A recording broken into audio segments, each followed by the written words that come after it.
Good morning, Kong Hee Fat Choy, Sante Philok. Dahil po sa darating na Chinese New Year at yearly, gumagawa po tayo ng pure water chestnut pudding. Ito po yung ating mga kakailanganin.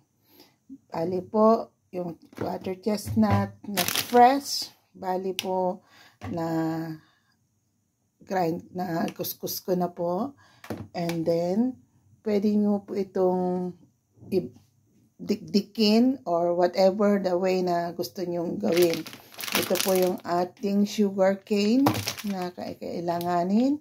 Ang kakailangan din natin ay 8½ cups of water. Yung 2½ po ay ilalagay po natin dito, pang-dissolve po natin sa ating chestnut powder. And yung other 6 cups po, ibuboil po natin at tutunawin ng ating sugar. Yan po, start ko na po yung ating fire. Tatakpan po natin at hintayin po natin mag-boil bago natin ipasok sa yung ating sugar cane. Habang inaantay po natin mag-boil yung ating water, let's dissolve our chestnut powder. Lagay po natin dito sa 2½ cup of water and then stir po natin hanggang sa ma-dissolve. Yan po siya, guys. Stir lang po natin. I-dissolve po natin. Tapos po natin ma-dissolve,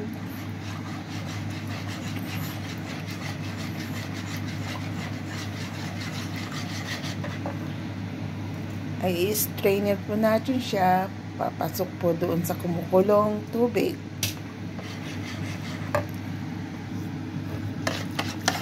Continuous lang po natin hanggang sa totally na dissolve na po yung ating chestnut powder. At kung sa pag-ano po natin, after po natin iluto, ay saka po natin i-steam for 1 hour sa medium fire pag mayroong steamer po gagamitin. Pero dahil po may steamer ako, yun pong oven steamer ang gagamitin ko mamaya.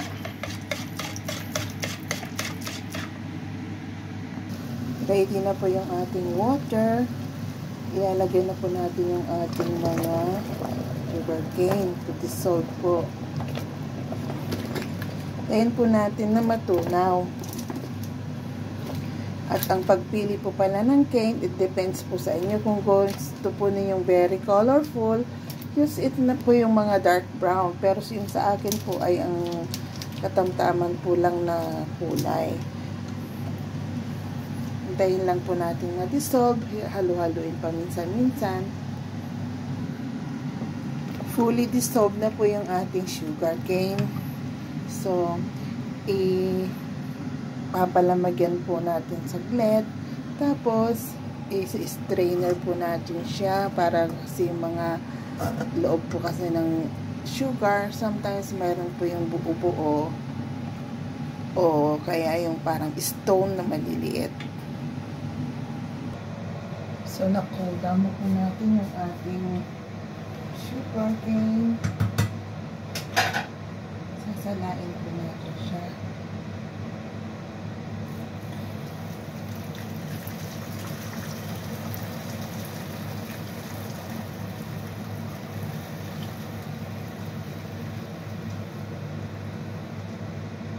Okay naman po. Very clean po yung ating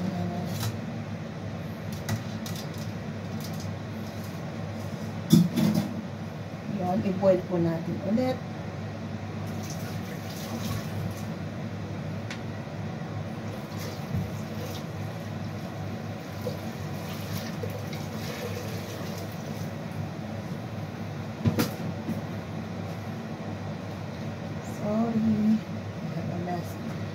Boil po natin ulit siya.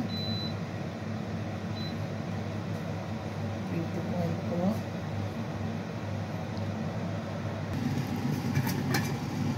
Ayan po, kumukulo na po ang ating sugar cane water. Pwede na po natin i-add yung ating chopped pressed water chestnut. Ang pagkat po nito, pwede po nating i-chop o kaya ibang sa likod ng ating kutsilyo. O kaya kumuha po tayo ng tapos stir po lang po natin.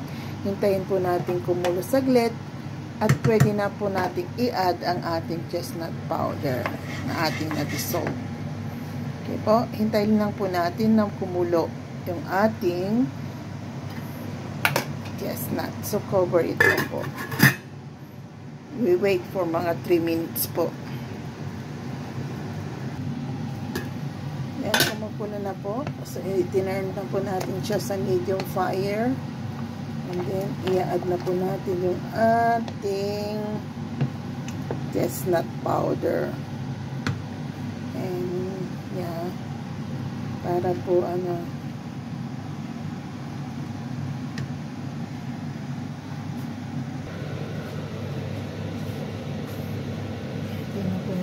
chestnut powder. Slowly po.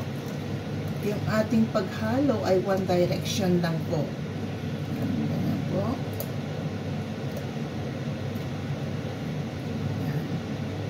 See? Napakabilis pong lumapot.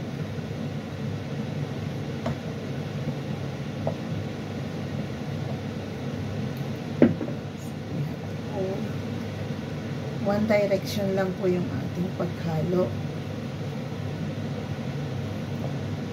Hintayin natin na overly ay maging totally brown na po siya.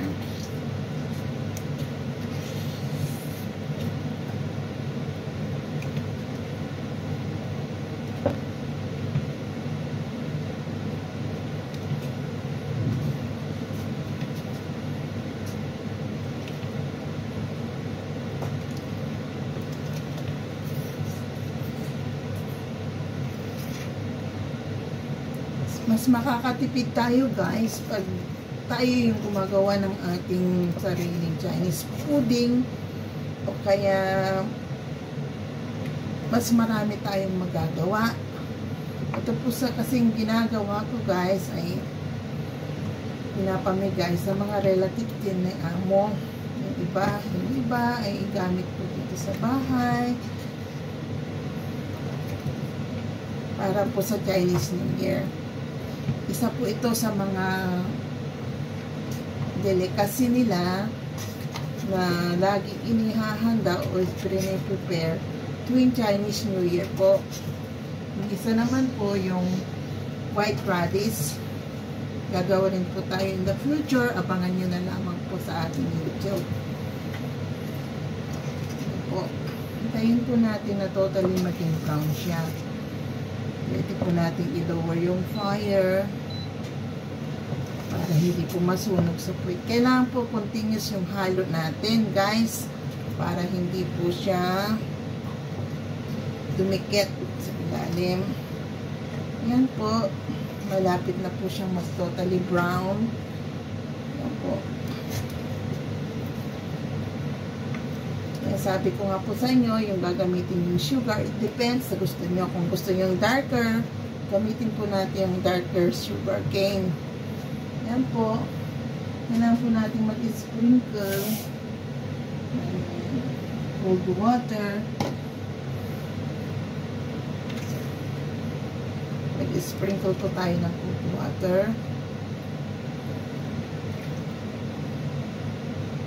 And then, haluin po natin ng until 3 minutes pa po. Set po natin yung timer. Yan, 3 to 4 minutes or to 5 minutes.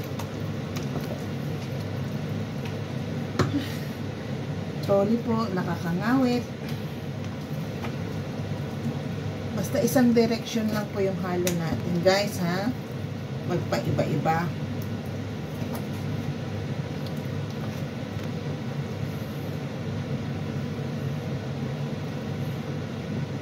Masarap ito.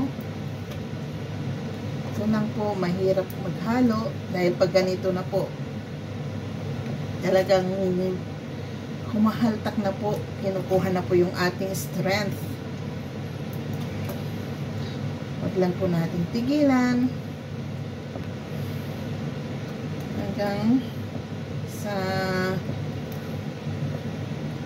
another.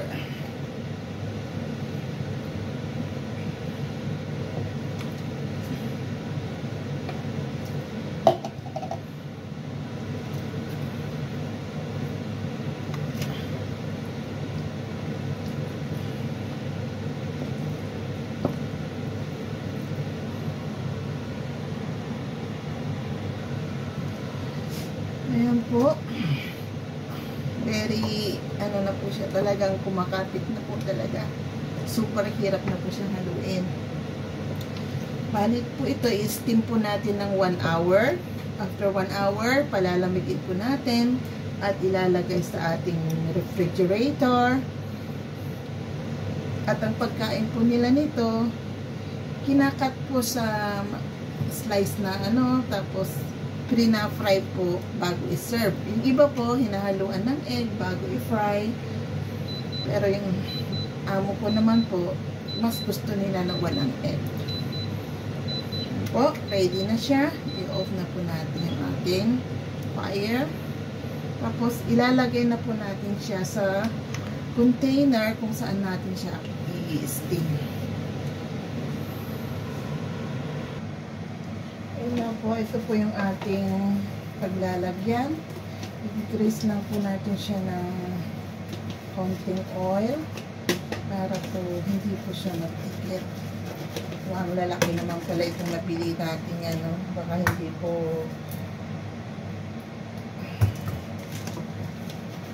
kasya.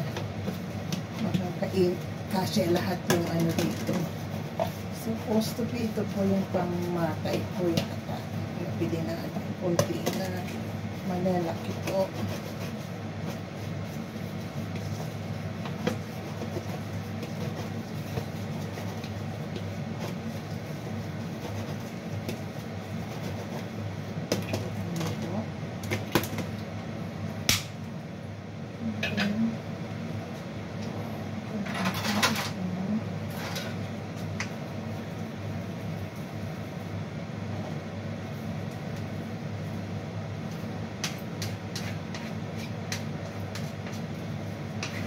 Ang bilis po niyang mag-dikit o mag-form. So, kailangan po natin habang mainit siya, ilalagay po natin sa ating mga container. Ayan lang po.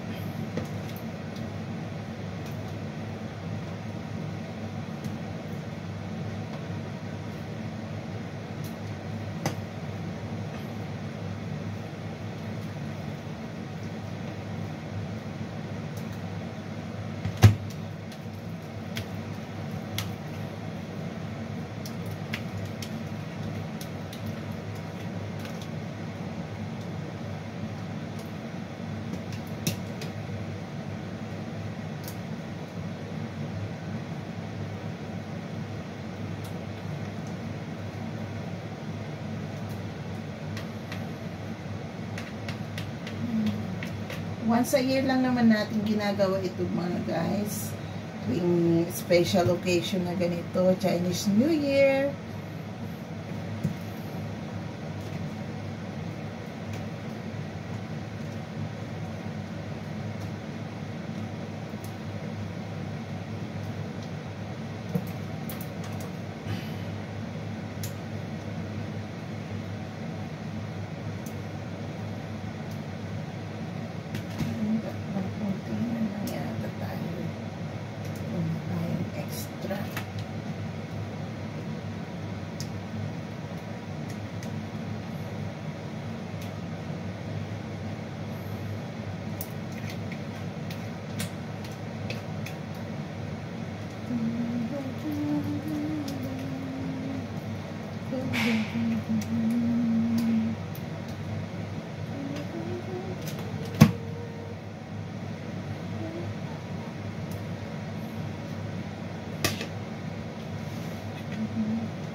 Ito po yung ating steam na po natin ito. Ready na po. Ilalagay na po natin sa steamer. Yan po yung ating steamer. Naka-ready na.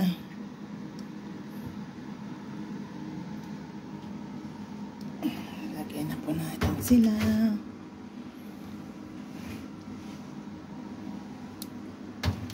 Ito.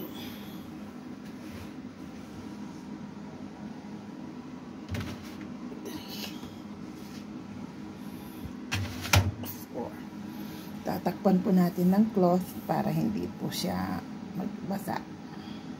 Yan po. Set up po natin yung time niya. Steam po natin siya ng 1 hour.